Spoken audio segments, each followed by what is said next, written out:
¿Sabías que México recibiría más de 80.000 millones de dólares en inversiones gracias al nearshoring? El nearshoring es cuando una empresa instala sus operaciones cerca del país destino, con lo que ahorran costos de transporte y logística.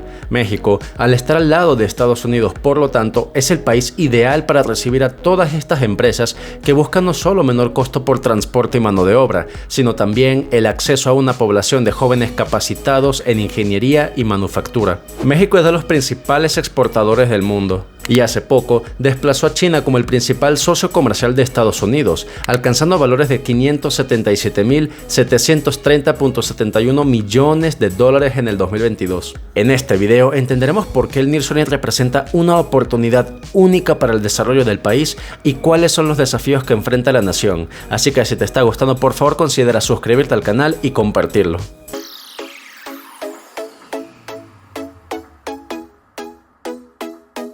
Hola a todos y bienvenidos a Finanzas y Mejora Continua. A lo largo de los años, México ha sido reconocido por ser una potencia exportadora de productos, entre los que se encuentran carros, computadoras y petróleo. Y esto no solo se debe al menor costo de mano de obra en comparación con otros países. En un informe de la compañía consultora Deloitte se determinó que la tercera razón del atractivo de México es la mano de obra altamente calificada en ciencias e ingeniería. México es de los países con mayor porcentaje de graduados en el campo de ciencias e ingeniería al año. Este porcentaje es incluso mayor que el de Estados Unidos, Japón y Brasil. México además se encuentra en el top 10 de países con mayor atractivo de mercado laboral. En fin, hay 4 razones que explican lo que muchos han llamado como el momento mexicano. La guerra comercial entre China y Estados Unidos, el nuevo tratado comercial TEMEC o USMCA, la política de cero COVID de China y el conflicto entre Ucrania y Rusia. Como sabes, en el 2018 el expresidente Donald Trump inició una guerra comercial con China, en el que impuso aranceles por 25% a los productos que quisieran entrar a Estados Unidos.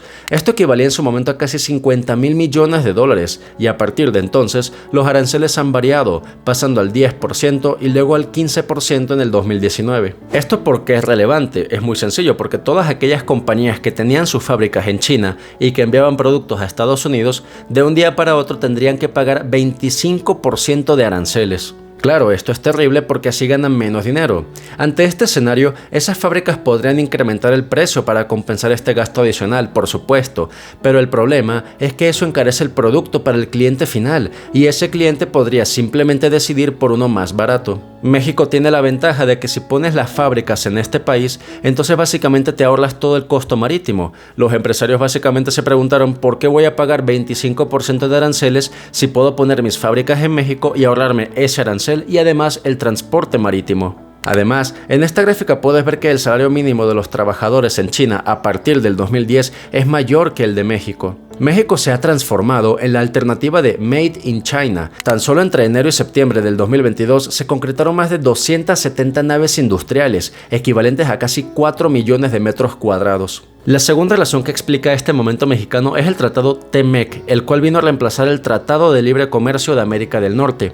Y hubo un cambio muy especial que benefició a México, que fue la producción automotriz. El nuevo Tratado TEMEC requiere que al menos el 75% de las piezas de un vehículo se fabriquen en uno de los 3 países, Canadá, Estados Unidos o México.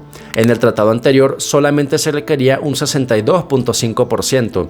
Esta es la única forma de que un país pueda exportar sus autos sin ser sujeto a aranceles. Por otra parte, en este tratado, Estados Unidos logró que al menos el 40% de estas piezas fueran fabricadas por empleadores con un salario mínimo de $16 por hora. Esto básicamente fue un intento por ellos para que básicamente todas las fábricas no se fueran a México, sino que algunas también permanecieran en Estados Unidos. En fin, este incremento del 62.5 al 75% obliga a que los fabricantes no compren piezas únicamente a China o de cualquier otro país que no sea de América del Norte. Esto no solamente beneficia a Estados Unidos, por supuesto, también beneficia a México porque todas estas fábricas que actualmente surtían a Estados Unidos tenían que poner sus fábricas en América del Norte para poder seguirlas exportando sin los aranceles. Y para que te des una idea del impacto en México, tan solo en la primera mitad del 2023 se anunciaron más de 12,000 millones de dólares en inversión en el sector automotriz en la nación, y de las 74 inversiones en total,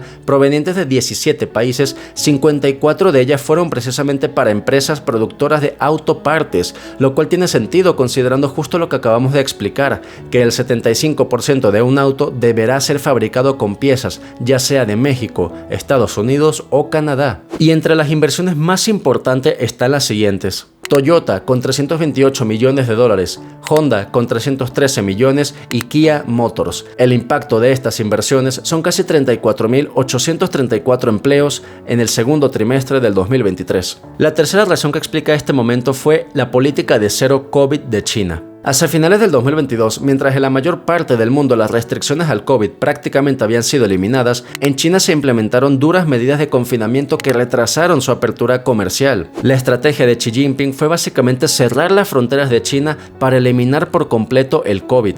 Esto obviamente afectó seriamente la capacidad productiva de China, porque mientras que los otros países ya habían reabierto sus fronteras, China seguía en confinamiento. Imagina que tienes fábricas en China y estás listo para enviar producto a Estados Unidos, pero no puedes hacerlo porque las restricciones siguen. En este escenario, si tú eres un empresario, es normal que te preguntes, ¿por qué debería esperar a que las restricciones se levanten aquí si puedo simplemente exportar mis fábricas hacia México y fabricar desde ahí para enviar hacia Estados Unidos? Y esto fue precisamente lo que sucedió, y para que te des una idea de la afectación hacia China, se proyectaba que en el 2022 el país creciera un 5.5%, pero en realidad solo creció el 3%, mientras que México, con menos de la décima parte de la población, creció 3.9%. Durante la primera etapa del confinamiento, muchos países, entre ellos Australia, Alemania, Japón y Corea del Sur, aplicaron medidas muy similares a las del país asiático, pero una vez que las vacunas empezaron a surgir, estos países empezaron a reabrir sus fronteras,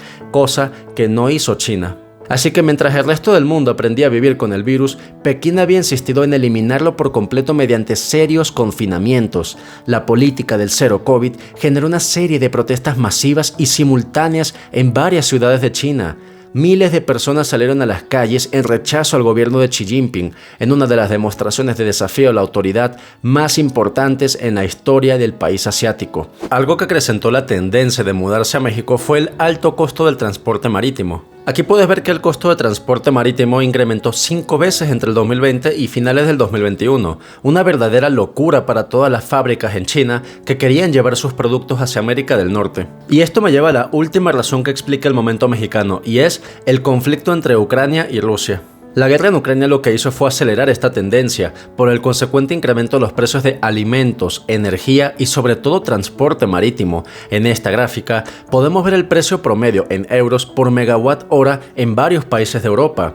El primer incremento se dio entre el 2020 y 2021, pasando de menos de 30 euros a 280 euros, un incremento de casi 10 veces. No obstante, otro incremento masivo se dio precisamente con la guerra en Ucrania, llegando los precios a ubicarse en más de 500 euros por megawatt hora. Esto implica un incremento entre el 2020 y 2022 de casi 20 veces. Es algo impresionante. Y algo muy similar pasó con el precio del petróleo. Antes del 2020, el precio se mantenía estable por debajo de los $70. Sin embargo, por las bajas tasas y además de la guerra, el precio se disparó hasta llegar a casi $125. Este aumento en el precio del petróleo, por supuesto que ha beneficiado a México, porque si todas esas compañías deciden poner sus fábricas en el país, entonces se ahorran todo el costo del transporte. Por otra parte, otra ventaja competitiva de México se debe al menor precio de la electricidad y del gas en comparación con países como Estados Unidos y como Europa. Se ha señalado que los 5 sectores industriales más beneficiados por esta tendencia serían los siguientes. El agroalimentario, siendo México el 8º exportador mundial de productos agroalimentarios, eléctrico, de servicios médicos y farmacéuticos, los cuales representan el 20.5% del Producto Interno Bruto de la industria química en el 2021, y el sector automotriz, estando entre los primeros 6 países que más producen carros en el mundo. Ahora bien, la pregunta es, ¿puede realmente México aprovechar al máximo esta tendencia? Hay 3 desafíos importantes: el acceso al agua, la inseguridad y la corrupción. Con respecto al acceso al agua, de acuerdo con el panorama ASG en México, el 50% de las empresas en el territorio considera la crisis del agua como una de sus principales preocupaciones. Se estima que 1 de cada 3 mexicanos no tiene acceso a agua potable en su hogar y que para el 2030 la demanda de agua superará la oferta en un 30%. De acuerdo con el director del Centro del Agua del Tecnológico de Monterrey, alrededor del 30% del agua que se envía a un sistema de suministro se pierde debido a fugas. El acceso al agua es imprescindible para todas las industrias, por lo que si no se tiene un adecuado acceso a la misma, esto podría ralentizar las inversiones. Por otra parte, la inseguridad y la corrupción también representan un problema destacado. En el 2021, el impacto económico de la violencia en México se estimó en $243,000 millones, el equivalente al 20.8% del Producto Interno Bruto del país. Y por otra parte, mientras que el gasto en seguridad nacional se ha reducido desde el 2015, el gasto militar se disparó a partir de 2018, como puedes ver en esta gráfica.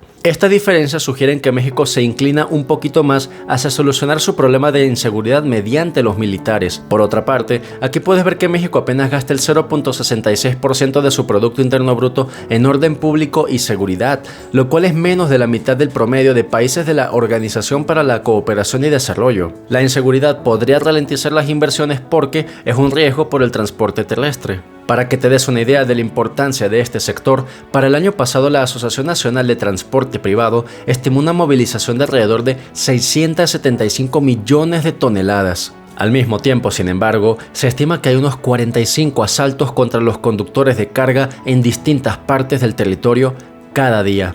Y todo esto me lleva a preguntarte, ¿tú crees que México sea capaz de aprovechar al máximo esta tendencia del nearshoring?